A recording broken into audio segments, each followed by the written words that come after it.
Hello, everyone. Welcome to another episode of Frankie's Open Mic on Frankie's Podcast Network. I'm your host, Haleigh Overseth, with my co-host, Alecia Maximo of Venora. Hey, Hello, Alecia. y'all. Hey. We're so excited to be here today with Kathy Feather of K Feather Solutions, LLC. And I'm going to toss it over to Alecia to start off the conversation here because, Kathy, I'm so excited for all the hats you wear, and I know Alecia is too. And I'm going to let Alecia kind of steer the ship a little bit on this Sure. because she's Yes. got the goods on the travel sauce and all these business elements here. Yeah, of course. Well, first off, thank you for that beautiful intro, Haley. I would love to give Kathy the space just to give an intro and the new business venture that she started with K Feather Solutions, and also what Kathy and I have in common is travel. So I definitely want to dive into that. But first, let's give Kathy the floor of giving us a beautiful intro of who you are, what you do, and the value you bring to your community. Yeah, well, thank you guys so much for having me. I am Kathy Feather. I'm a 20 plus year project manager, and I like to call myself a business and lifestyle strategist now. So I help small businesses, primarily coaches and course creators, to embrace life and build a business that works for them by saving them time and money and giving them the freedom to live the life that they live through tailored tech and travel solutions. Okay, yes, a lot of girl bossing going on today. I love it. Especially in the world, right? Yes. No, that's beautiful. So, like with all of us being the top business woman leaders out in the world today, especially with lifestyle balance, travel lifestyle balance, would you mind, you're known, we're known, I would say all of us, we're known for either helping small business owners, entrepreneurs, creators, content creators in this type of space. But from your point of view, how do you feel about designing a stress-free, scalable business? And what was the moment you realized burnout wasn't the price to pay of success and decided to do things differently? Yeah. So for me, the moment that I really made the decision that I had to help other businesses not burn out was Mhm, building a business on top of a full time responsibility and a full time role. And so mhm, I had been doing my travel business since 2019, and we all know what happened to the world in 2020. And the business was steadily growing year over year, but I was working full time and I was putting in a lot of nights and weekends, and it does start to weigh on you. You are stuck at home, you are stuck, especially in those COVID times, you're stuck mhm. with limited ability to go out and enjoy life. And I missed the lifestyle I had had when I was just a full-time employee. And I Mhm. recognized, because so many people that were traveling were having the same problems. We can't coordinate our family schedules. We can't get the time off of work, or I have to ask for the time off of work 9 months in advance. So Mhm. how do I plan that? And so it really was, I'm a process person, and I'm a project manager with 20 years experience. Those are problems I can fix, and those are things I can help people with. And so I Mhm. really, in 2023, I built K Feather Solutions, and that was to help with those process things and automation that people are scared of, to really help them step away from their desk and go enjoy life and go watch your kids' sports games. And you built a business to get to do those things. So let's make sure you get to do those things. Right, exactly. I love that mindset. I love that concept of that. And I feel like a lot of us have that in common when we are switching from the mindset of working a 9 to 5 and then looking to be like, okay, what problem out there or what gap can I close by coming up with a solution or coming up with a solution to a problem that I'm dealing with in my personal life. So I love how like that is a build up to what you created today, and that's beautiful. And I feel like that is like a very similar type of format when it comes to having that bright idea of like, oh, I could turn this into a business solution because there's a need for this. I need this, but I know other people need this solution as well, right? And I love like the game of like the journey of like the entrepreneur of like, okay, how do I strategize this? How do I monetize this? Are people actually going to want to buy or invest into my solution? And what long-term impact is that going to create for that client or for the entrepreneur? having that type of partnership or relationship with that client. That's beautiful. I would love to hear Haleigh's comments because I know Haleigh and I work a lot together, and we are in the playing fields right now dealing with a very similar similar problem, working on a solution. Well, and that's kind of a big part of the where I kind of wanted to just piggyback off of what you were saying there. The idea of building relationships and partnerships as a starting off as a solopreneur and then kind of building your team around you, right? Mhm. And Alicia and I, we are kind of in the middle of the journey, as it Mhm. were, right? Gathering the pieces and putting the solutions together and sort of balancing different things. Mhm. So, absolutely very synchronistic for us to find you and connect. But can you maybe talk a little bit for yourself then and for kind of maybe your clients, how have you had to sort of reframe your strategic partnerships and how have you kind of had to work through that yourself while you're navigating this business landscape? And then how do you translate that into assisting your clients? Yeah, so great question. And for me, I was trained on guest services at the Disney store in college. So 3 decades ago, I learned to Wow. give and to serve people in the manner that they needed served and to try and go above and beyond. And Mhm. so as an entrepreneur, I brought that into my business with me, but I also, in the beginning, did not set good boundaries and had to learn and totally change my mindset on boundaries. And when I started the travel business, I was working nights and weekends, and I set an expectation with clients that that was often when they were going to be reaching me or on my lunch hour at work or whatever that might look like. And when I shifted into full time in my business and set nights and weekends as by appointment only, and Sundays I'm closed unless you're traveling and have a travel emergency, it was a shift. And I had to be honest with clients that I needed that and really focus on that. But I think the other big piece of it was recognizing you can't always be the giver. And I do believe collaboration in business is critical and setting up your strategic partnerships and really communicating well with your clients and being clear on what their needs are and whether you can or can't serve them for those needs. But I also think because I was trained on giving so much, I have overgiven and Mm. setting that I can't work for free for everybody and really recognizing that this is my role. This is my, for people that are in corporate still, this is my job and I have to be able to support my family. And so Mhm. changing how I had to approach that and learning that no is okay and being able to say no. And no is a complete sentence. I don't necessarily have to explain why. Mhm.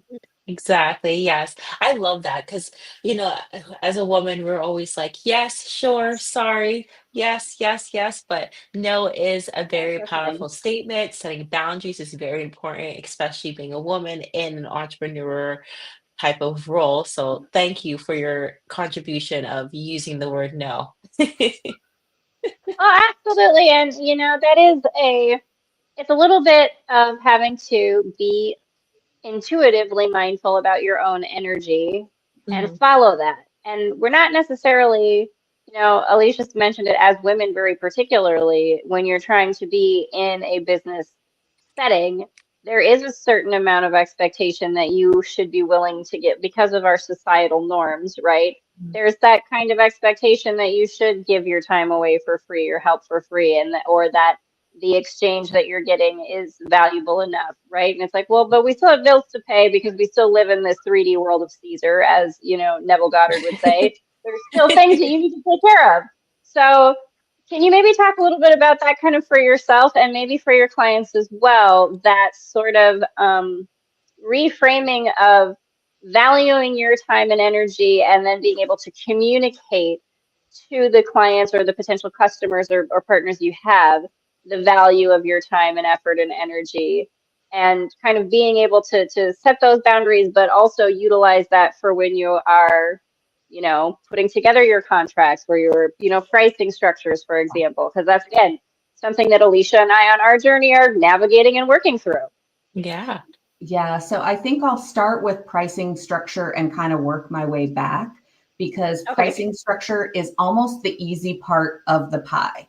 Other than as women, we have always been taught to price a little lower than the competition because we want to be giving. And we know that allows us to give our gift to more people. But market research can tell us a ton on where to price. And with all of the AI tools that now exist, conducting that market research quickly and accurately and all the things is at your fingertips. And so it's not saying, you know, everybody says price backwards. What do you want to make in the year? And then just price out like how many of your things you need to sell to do it. You know, how many clients would I have to have? Or if I'm selling a product, how many products would I have to sell? And I don't think that's it, because let's say I want to make $1 million. And let's say for easy math, my time is worth $100 an hour. That's an awful lot of $100 an hour to sell. Right. And there's probably not enough hours in the day for me, Kathy, alone to do that. But if market research actually tells me, no, even though I put myself at $100 an hour, I'm actually worth $100,000 an hour. And I'm being extreming the example because the math is super easy and I'm not good with math. But like $100,000 an hour, well, that's a whole lot fewer that I have to serve to make that goal. Right. But again, if market research tells me I can only make $50,000 an hour, you just have to figure your numbers. But that market research that you do is going to tell you. And if your experience is more than the general competition, then you can charge higher rates. And you don't have to charge by the hour. You can charge by the project and by the value you're bringing your clients. And so I don't charge typically by the hour in my business side of my business. I charge by the product. So I have VIP days where we come into your business and we tackle a problem and we solve that problem in one day. Sometimes it's strategic planning. Sometimes it's auditing projects. There's a couple of different things that I typically do in those days. And those days have a value. And it is based on the immediate impact that I bring to the business. Now, when we take it back to the other side, how do you get there yourself? It's so much more challenging. And it really is recognizing we all have imposter syndrome at some point in our life. Yeah. Recognizing that, but actually doing a little step back and knowing everything online is the highlight reel. Yeah. And Good point. Take your social all media. PR, right? Right. And so it's like everything that you see on social media, those beautiful photos of that family vacationing in the Mediterranean, doesn't show you what it took them to get there, the overtime they might have worked, or the 2 years they saved for that vacation. It just shows you the trip itself. And it didn't show you the, flight delay that they had and the children screaming at the end of the day because they were tired and they were late getting to the hotel. It leaves all of that out. And so going through TSA and having to I left. You just had your cooling iron confiscated, like all the things. And so we don't show those things. And so take a step back. You're not an imposter. When you are experiencing that part of your life, that is reality. Yeah. It happens. Right. Life happens. Things happen, It's just you gotta roll with the punches. Sorry, I didn't mean to interrupt you, Haleigh. Go ahead. Oh no, I really do love that kind of angle that you take there, because I think that's such a very important thing for not just for entrepreneurs, but kind of for anyone to kind of reframe and reconsider. I know that people talk a lot about social media and how, what you see is just the perfect thing and it gives you unrealistic expectations for your own life. But then it does also, as business people again, and as entrepreneurs and as people who are watching those stories of people who are going out on their own journeys, you're not seeing the ugly stuff, right? Like they're doing just the marketing of the pretty things and the accomplishments and the milestones, and that's what you see.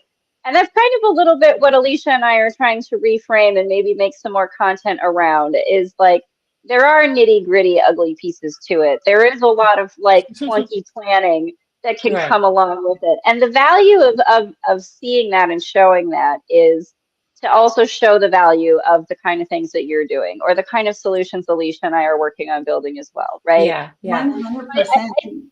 And I also Yeah. like to, on the travel side, there a Mhm. lot of people sell travel and a lot of Mhm. companies sell travel. And my host agency, we have over 2,200 agents with my host. We're all independent travel advisors. We all do work for ourselves, but we have a host that gives us a lot of advantages. But we like to joke, don't buy your vacation where you buy your toilet paper. And we all That's know smart. who we're talking about. And Right. Mhm. the truth is, can you save a little money on a vacation with them? Yes, you might get a $50 gift card back. But guess what's not going to be there for you? Your flight was canceled and you now need help. They're not Mhm. picking up the phone on a Saturday night at midnight to help you with Mhm. that flight cancellation. You're not Right. going that extra mile. So, folks at my agency, we actually give a lot of different destination information and things to Mhm. do, and we help with excursions and all the things for a vacation. In fact, like if someone's traveling with a small child, I can have baby gear delivered to their hotel at destination so that they have a Right. crib and a car seat for that rental car and all the things.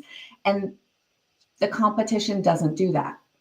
Mhm. And it doesn't cost anything more than you're not getting that gift card to book with me. So I don't Mhm. charge planning fees, but I bring a whole lot more value to my clients. And I have that relationship. And they know when they call, they're getting me at the time that they call. Right, exactly. I know I love this concept of being very hands-on, especially with the travelers from the start and then to the finish of the destination. I would love to circle back on what you stated about the more authentic type of nitty-gritty type of content. And I find that a lot of like travel influencers and vloggers, they're able to, allow their audience to show them like that step process of them like boarding the plane or booking their Mhm. ticket and all the other trials and tribulations they have to go through to get to their destination. But that's only one, I would say, sector where we can like view like the vlog as far as like, oh, like this is what really happens when someone's traveling from country to country, visa to visa, Yeah. stay, flight canceled, flights and things like that. But can you give me an example of either with a client on the travel side or whoever you have been working with that um, are they able to showcase or have you worked with influencers like even now or in the past where they're using their content to prioritize or promote the destination or the travel brand that they're booking your travel that they're booking their travel under through you or how does that process look like? Yeah, so many travel agents do become influencers. And that's the ones that are great with videos, great with editing, and all the Mhm. things. And from an industry perspective, they do have both sides of that story, which is very hard to see typically. And then there are some things that will never be filmed because right now it violates laws and regulations. So when you are Mhm. inside the customs area at the airport, it is cameras off, no phones allowed. Mm, And right, so there should not be recordings being released out of there. right. Same thing with, there's a couple other situations where that takes place, like takeoffs. Your phone can still be in use if it fits in your hand. You're not going to have airplane Wi-Fi, so all you can really do Mhm. is like read a book on your phone, check your emails, but not send anything. Those types of things. Um, Mhm. but really, what I love about that industry is some of the education that it does give, because I think people forget passports expire and countries have different regulations. So general Yeah. rule is Mhm. 6 months from the time you return home should be on your passport for travel internationally. But Mhm. countries have different rules. So some countries are like, so long as it is valid the entire time of your stay, we're okay. Others, it's Mhm. 3 months. And so understanding how to look up that information, Mhm. how to find, and AI is at our fingertips, but guess what? AI doesn't always get it right. And Right. that information changes pretty regularly. And so Mhm. knowing where to look for the prime information is really important as well. Exactly. Yeah. Well, Kathy, I'd say you're dropping some really good travel gems for the people that are tuning in and listening Yeah, because of, absolutely. right?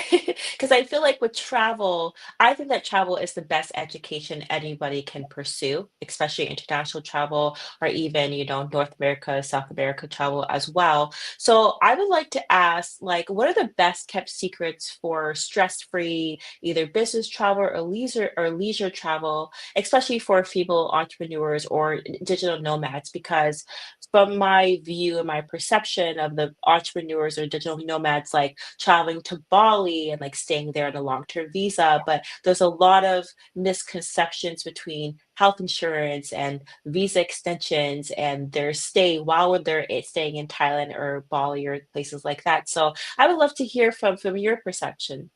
Yeah, so some of the things I have learned being a travel advisor, and helping people with mission trips or helping with longer term travel and things are all those different insurance requirements. So many Hmm. countries, if you are coming in for more than that, what they would consider a destination based personal travel experience. So you're coming in and you're going to be working from the country. You're coming in and you're going to be there for 3 to 6 months doing a mission trip, something to that Yeah. effect. Um, Yeah. they have requirements for how much money has to be in your bank account. They do Hmm. not want you to end up there and have an accident of some sort and not have the funds to support yourself. They Hmm. also don't want you to get there and find out you don't have the money to pay the rent on the location you're staying. Medical insurance gets very different. So I sell, as a travel advisor, I typically sell travel protection plans. So we Hmm. call them travel insurance, but they're really not travel insurance. They're travel protection plans. And they do typically have some medical built in, but those plans are not adequate enough for the digital nomads that are coming into the countries. Mm. Most of those Right. countries want at least 100,000, sometimes 500,000 in medical insurance by itself. Wow. And there are companies online that you can find and you can actually see the reviews, and there are valid companies and then there's not so Hmm. valid, so read the reviews. But you can go out and buy a true medical insurance policy for traveling and working abroad. Oh, The other gotcha. things to really watch for are the visa requirements. So the second Hmm. you are planning to work in that destination, your trip changes. And so you are now not on personal travel necessarily. And so Hmm. you may be subject to taxes. You may be Yeah. subject to a lot of different things. So, and Mhm. I'm not going to get into which destinations do what because it varies. Right. Yeah. But It changes. recognize these are all things you need to look at. So Brazil just changed entry requirements and now requires visa for entry. And literally that just Really? happened this year. The Yeah. UK just implemented their own. It's not a visa. It is separate from their visa program, but you now have to Mm. do an electronic travel authorization before I arrival heard. in the UK. And Mm. that started this year for US. And then Mm. depending on the country you're a true citizen of and what Mhm. passport you are traveling on, those requirements are different as well. And so if you are Mm. a digital nomad and you are from Canada, you have to look up the Canadian passport requirements for all of those different things. It's going to be Mhm. different than from the US. So there's a lot of things to consider. Yes. Well, yes, I And think that's a really important best kept secret because there's a lot of misinformation out there, especially with AI. So if you're just asking ChatGPT, like, what are the health insurance requirements for this? And it just spits out random information. I say, give our girl Kathy a call and she can help educate Yeah. you on that process because it's super helpful information. Thank you And I for would sharing also that. say yeah, if you are asking AI, be as specific as possible Yeah, for of your course. situation. I'm a Yeah, US citizen traveling for 3 months to Portugal to do XYZ. Could you please right. tell me the travel requirements? But even then, Exactly. check your sources. Yeah. well, and I mean, this really does showcase and Alicia and I have this conversation too, where, tech and AI, they have their benefits, they have the things that they can Hmm. automate and assist a business or entrepreneurial person on like back end office things and what have you. But then there's this very high touch, as our friend Ronald would say, versus the high tech, the high touch, where you do need a human there who understands the nuances that Mhm. are involved in all of this travel, and that, compliance issues change and shift on a regular basis. And like the Yeah. AI you're working with may not have access to that updated information.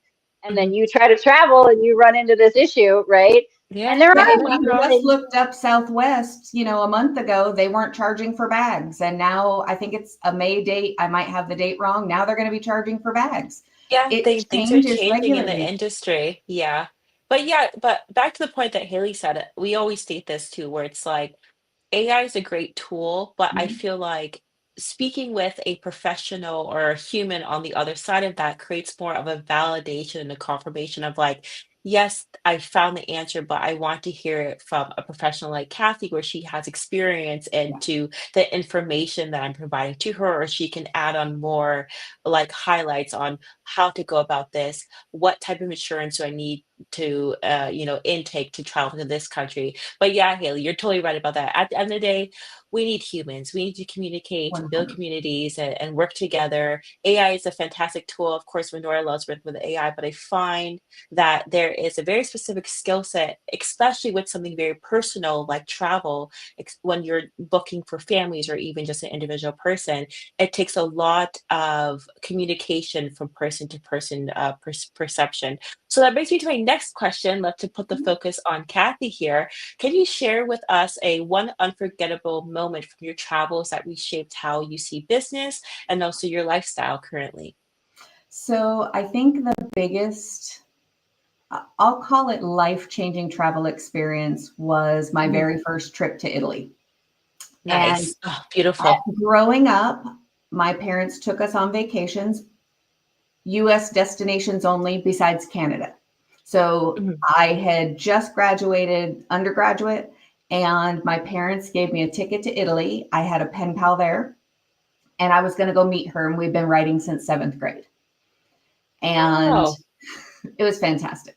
But I was traveling internationally to a country where I barely spoke the language because in college I took Italian, but I got very sick. And my Italian instructor and my Spanish instructor was primarily French.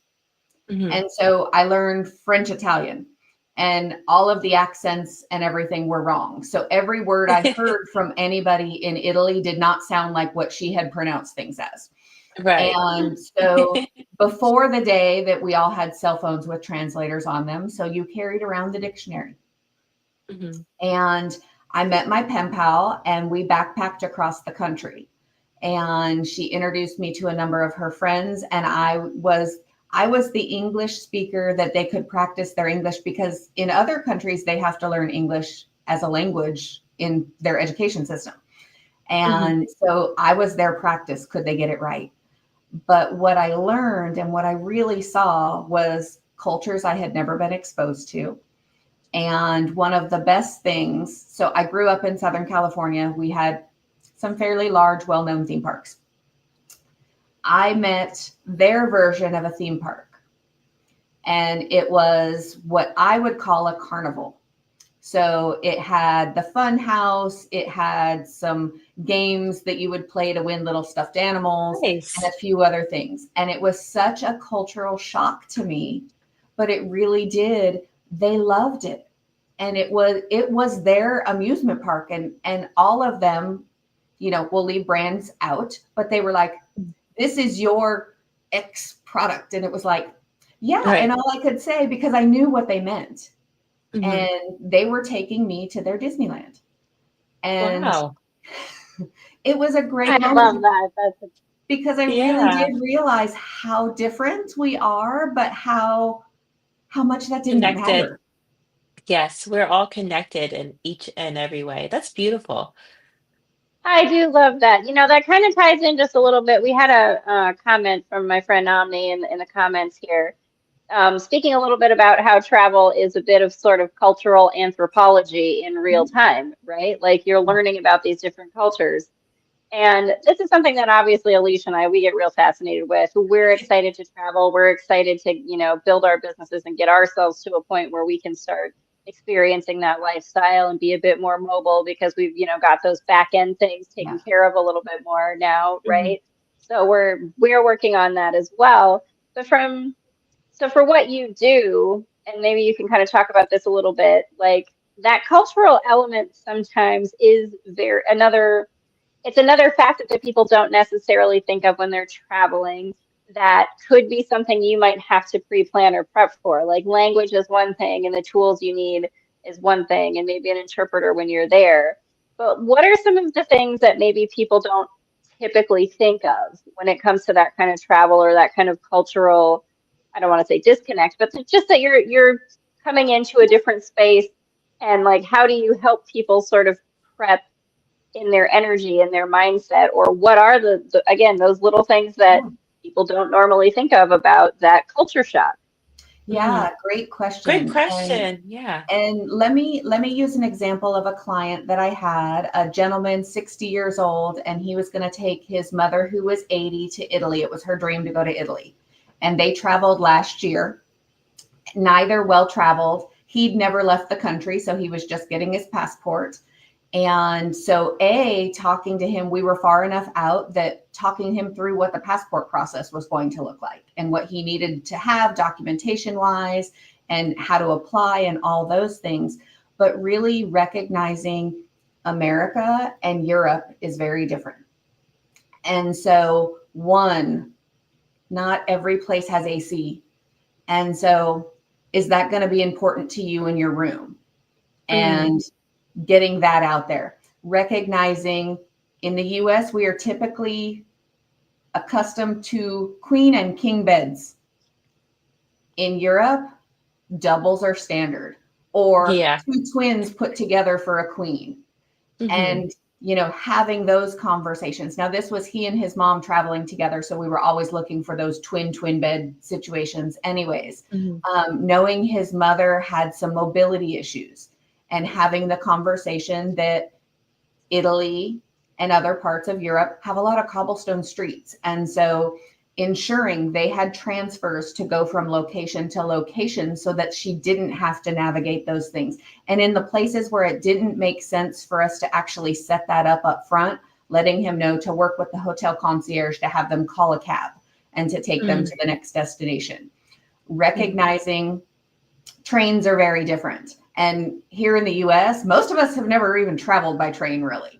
And what does train travel look like? And in Europe, you are actually typically responsible unless you have paid the porters for your baggage. You are carrying your baggage on with you. You are handling all the things. Here in the US, that's not the case. So if someone is familiar with train travel, educating them on that. The language barrier. So cell phones are a godsend, but recognizing, check with your phone carrier. What is your data plan going to cover, and what is that going to cost you? Or is your phone not compatible? And less and less of a problem nowadays, but do we have to buy an international plan for you? So you have a Google Translate or some other tech tool. Thinking through the translation services, having a translator service, all the things that we just are part of daily life, but are very different. And recognizing in Europe, and they were headed to Venice. So Venice, especially, you have to get from most of the water taxis into the hotels, which is a step up. So really planning a hotel that was going to make that as seamless as possible for his mom, and recognizing a lot of hotels in Europe don't have elevators unless you're in a more expensive hotel or a newer hotel. And so recognizing she needed a place that had a guaranteed elevator, or we needed to ensure with the hotel she was going to have ground floor access. So all things that, on a daily basis, most of us don't think about, but really important, especially on international travel, to think through. Yeah. I was going to add. Go ahead. Sorry. Yeah, right. Which one? Haleigh, dog, you're so cute. You're so cute. I'm so glad we get to hang out with Kathy and be cute and have fun. Right? No, we just had someone in the comments mention food allergies, and food allergies being something that here in the US, we're very mindful of that. And a lot of that's listed on your menus at a restaurant or things like that. But if you have a food allergy and you're traveling, I imagine we're kind of out. I don't know, would you say an exception to the rule in that we have that? So I will say Italy is one country where it's actually fairly easy, assuming you've been educated on what your allergy is and how to pronounce it in that country. Mm-hmm. And so in Italy, I have had people with gluten allergies and dairy allergies specifically travel, and knowing how, giving them the actual Italian word, putting it into their translator, having it pronounced for them so they could say it, and they have been very easily accommodated in those instances. Other places, not so much. And I will say allergies are one, accessibility is a whole nother one. Like here in the US, we have the Disabilities Act. That is Mm-hmm. not the case elsewhere in the world. And so recognizing, like, if you need assistance, we need to make sure, like river cruising is a great example. It's a great way to travel, but it's not necessarily accessible friendly in a lot of cases. Now, there are some newer ships that do have elevators and all the things, but if you're traveling to those European countries and you're wheelchair bound, it's a little harder. So you might be accommodated on the ship, but not necessarily when you get to the port. So thinking through and having those conversations to set realistic expectations about what you can and can't like experience. I was going to add, Kelly, you're the first person that I'm speaking to in the travel industry that is giving out all the knowledge that we normally don't think about when we are booking any type of travel, right? We're just like, let's just get away and go on the beach, but there's so many other factors or other things to plug in. So my business brain's kind of going off at the moment. So I have an idea that may be able be a good solution to add to K Feather Solutions. Is like while the person is looking to book a trip to Italy, Mhm. right? Would it be possible to create a type of AI course or video of giving them all the do's and don'ts, all of the things that everything that you just mentioned, to educate them before even clicking book on your profile or even coming to work with you, or like some type of intake form to let them know, like, let me know what your allergies are. Do you need accessibility? What type of beds you're looking for? All those other details, but setting it up for the different countries, the different cities. So in Italy, you have Venice, Greece, and Florence. What does that entail? What is the educated type of course that can be provided to the client that's looking to book only in Florence or doing Florence, Venice, and Rome? What does that look like? And how can we create a type of before and after education format, either a video or even an integrated course within your application? I feel like that'd be a really interesting thing to look into, just to give them an awareness of like what to expect going into that country. And that would give you even more boost of like getting into more detail and explaining, what do you need? This is what you need. This is what you Yeah. don't need. If you want to stay in Florence, or no, if you want to stay in Venice, you're going to be around a whole bunch of water, So there's a Well, lot of factors that you can plug yeah. into the There, education there part of definitely the different are, cities. and I Yeah. have I'm going to call it the easy button on those. I don't Yeah. go into details on my intake form right now, but what Hmm. I do have is, are there any food allergies that we need to be aware of as we book this trip? Are there any Hmm. accessibility needs we need to consider? And, Hmm. also going in, and this isn't even accessibility necessarily, but something learned through the industry trades. So, felonies, Hmm. and recognizing you may still have a passport as a felon. Some have had theirs taken, but not everybody has. And you may still not be able to travel to certain countries. So, Canada, felonies are an exclusion and you won't be able to be eligible for entry. Jamaica, same kind of thing. So, I have a question. Is there anything that might keep someone from being eligible to travel outside of the US on my intake form?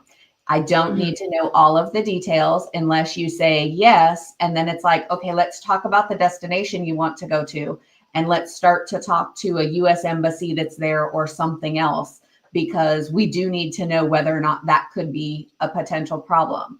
Another Hmm. agent that I had met on a familiarization trip, she actually had a groom that on arrival in Jamaica was not welcomed into the country. And it was a destination wedding. And so they Hmm. had, 50 people arriving in Jamaica to come to this destination wedding, and the groom wasn't going to get into the country. And Yeah. it was a problem. And, Yeah. Of course. unfortunately, The groom's missing. Yeah, like, like guys, there's two people who are key to a wedding. Right? And if the guest can bump off and not show up, that's okay. But like, there's two people that you really need to have present.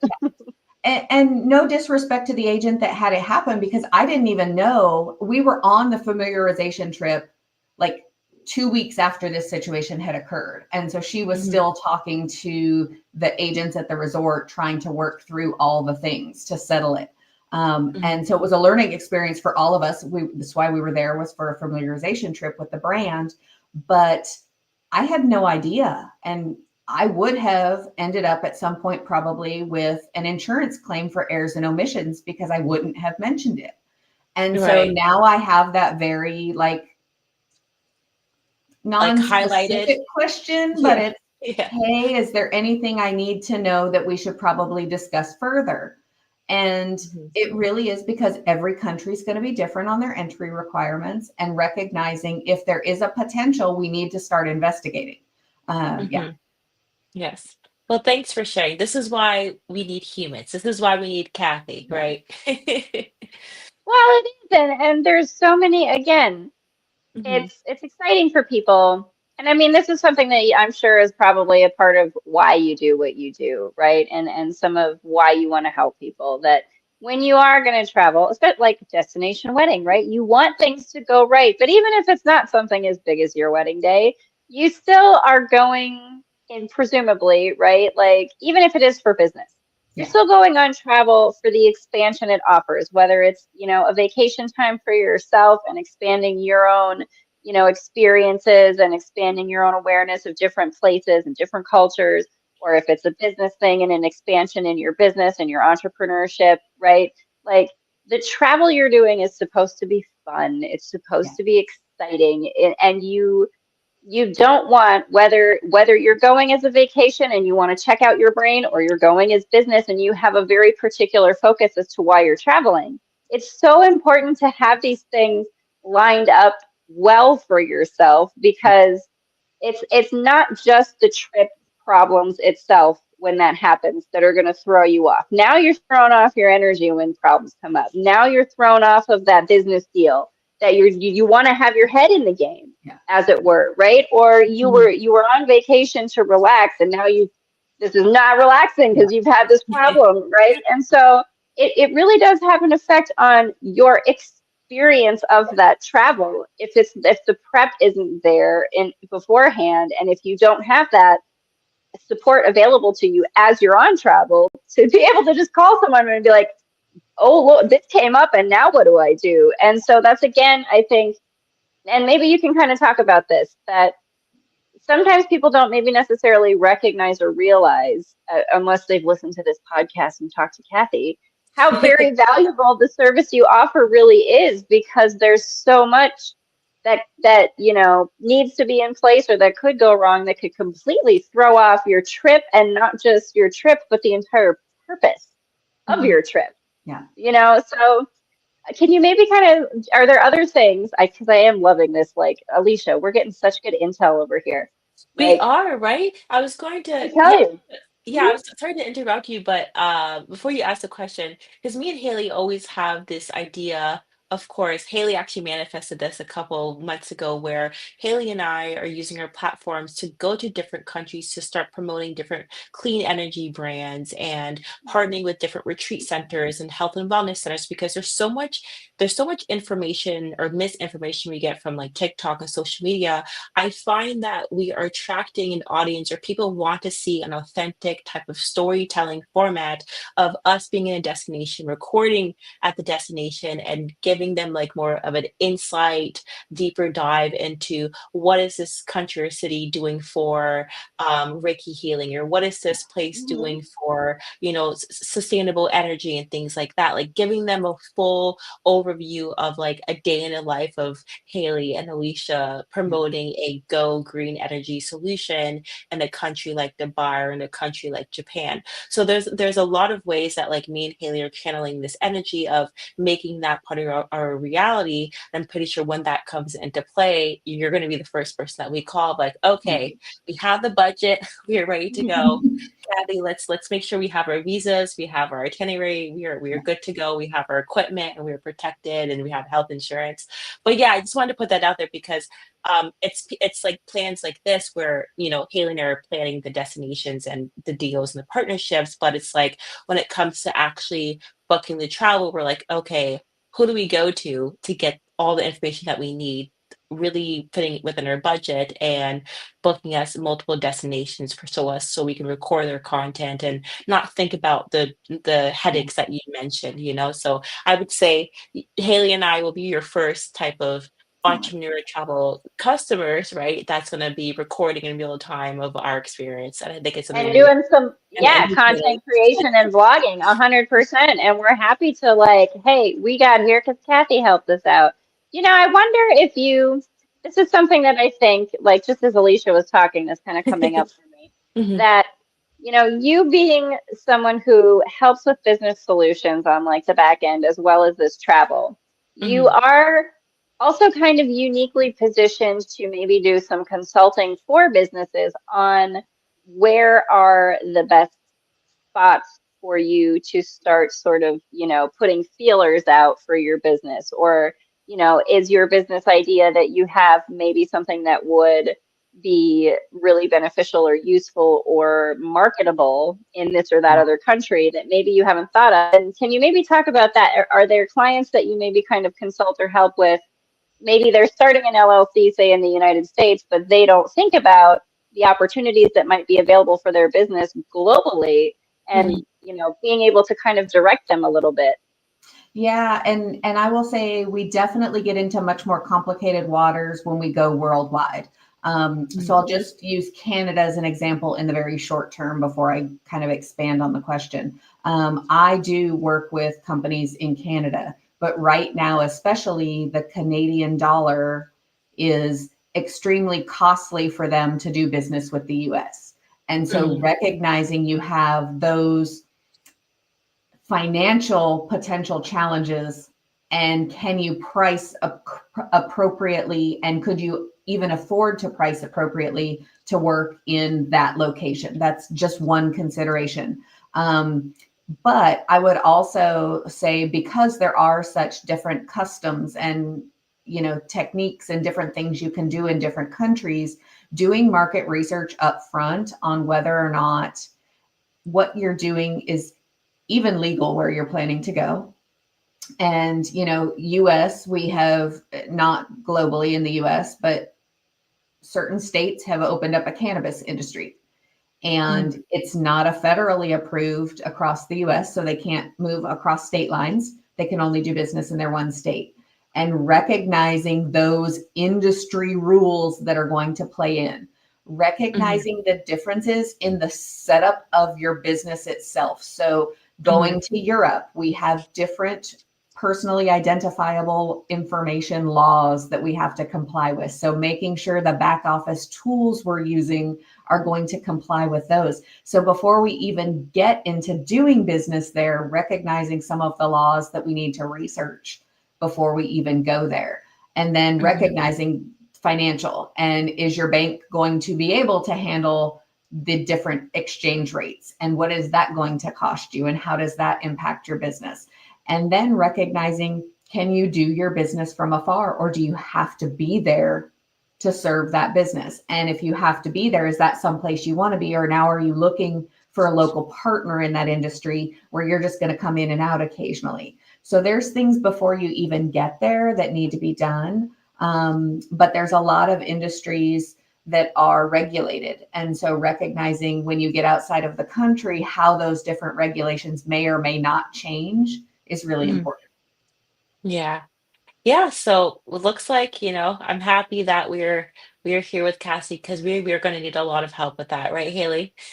Oh no, like I'm just like sitting here thinking, man, boy, did we just get the best guest we could have possibly gotten, Right? because they tell you we're gonna need all of your services. And like this is, I know that, even within, like, we're coming up on an hour and we do want to be mindful of your time. So like I do want to give you some opportunities to kind of wrap up for the audience. But this is really, really amazing intel again for us just to get even just that beginning stages of understanding how much you really need to be asking yourself, whether you're doing this for travel, whether you're doing it for business.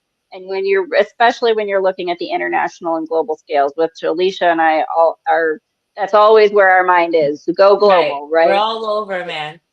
We're all over the planet, but it's so very important and valuable to have a resource such as yourself that has that experience and really has that element of care that you want to do well for your clients. You want them to have a good trip. You want them to have a successful business. And I do just really want to say thank you. And I appreciate so much that you have that energy and that you hold that frequency, because there is a lot out there for people to sift through that can be very overwhelming. And so Alecia and I so appreciate that you're willing to come on a podcast and share these kinds of, like, again, just insights and knowledge, because Mhm. it does show so much why it's so important who you work with. Not just that you get these travel things set up for Right. yourself, but that you do have someone on the back end who really cares about what they're doing. And so thank you so much for being vulnerable and willing to share with us and be here Yeah. with us, and for being that person who really does care about your business and what you do. Oh, Yeah. thank you. I would like to leave out with a closing question for Kathy. If you could leave our listeners with one truth to guide their next chapter of business or life, what would that be? Ooh, I think the real lesson I would give, most people are hearing pretty regularly nowadays, but I think it really is why people do tend to be attracted to me when they are clients, and that's be authentic. You know, Mm. have real conversations with people and care about the people you're serving, because when you have those real relationships, you're going to do the right thing. And Yeah. I hope everybody does the right thing even when people aren't watching, but like, really truly, if you want a successful business, be authentic and serve the people you are called to serve. There is a plan, and you have a unique energy that people will be attracted to, and just follow that. I love that. Oh, that was fantastic advice. Thank you so much, Kathy. I That's know, where like we she's all just, align. that's Yes, where we're at. She's so on our frequency. I love it. yes, love it. Be your authentic, silly, motivated, whoever you are, just be yourself, and the people you'll find your tribe, and you guys will be successful and strive together. Great advice. Thank you so much, Kathy, for your time and Thank you. giving us the space, or giving we love giving people like you the space just to explain what you do and the value that you have, and your solutions and your success is needed all across the board. So thank you so much. We really appreciate you. Thank you. Yes, and I do want to say thank you also to everyone who's been hanging out in the comments and, bringing in some questions and some comments. We appreciate the interaction. Everybody, don't forget to check out Kathy. Her links are in the description, and I did pop them in the comments. She was kind enough to share some tools that she has available. You can get a free tech audit from Kathy in there. We've got that in there. Do remember also check out Frankie's Podcast Network on YouTube. We've got links for me and Alecia if you want to find out more about us. We so appreciate you, Kathy, for joining Thank us today you. on Thank you, Frankie's Open girlfriend. Mic. You know what? There's just so many more questions I'm sure Alecia and I both have. I think we're going to have a follow-up that you're going to have to join Yes. us on the Venora Effect podcast for Alecia, because we're going to need more of your wisdom, Kathy. This Of 1 hour course. has not been enough. Yes. So Thank you. thank you so much. And thanks again, everyone, for watching and listening. And we'll catch you next time. Thank you. Take care, y'all. Thank you, Kathy. Thank you.